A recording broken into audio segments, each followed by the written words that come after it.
Magandang araw sa atin mga kalingap. Mga kalingap, Kuya Robin, may panibagong plano na naman ito para kila Dara.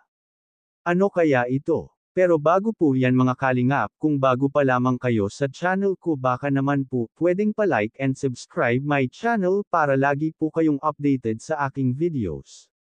At kung pwede sana patapusin muna natin ang video na ito para alam natin ang nilalaman nito at huwag din po natin kalimutan mga kalingap na pakisuportahan ang ama ng kalingap na si Val Santos Matubang at Kalingap Rab Matubang pati na rin ang viewers na laging sumusuporta sa aking channel at reactioners. Maraming salamat po. Mga kalingap, Kuya Robin may panibagong plano na naman para sa dalawang magkapatid na si Dara at Bea.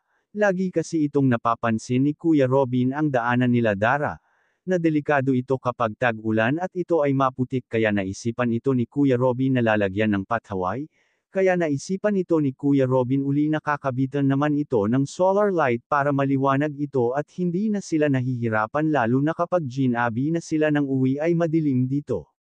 Kaya pinagplanuhan ito ni Kuya Robin na papakabitan ng solar light. Kaya sobrang natuwa naman ito si Dara at nagpasalamat nang sinabi ito ni Kuya Robin sa kanya.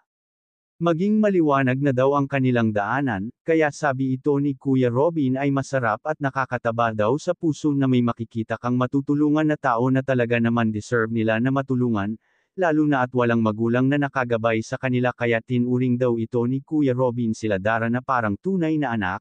Todo suporta naman ang kanyang asawa sa lahat ng gustong gawin ni Kuya Robin, unti-untiin daw ito ni Kuya Robin hanggang sa matapos niya lahat, kaya mga kalingap. Hanggang dito na lamang po ang update natin para kay Dara, maraming salamat po. Thank you for watching and God bless us all.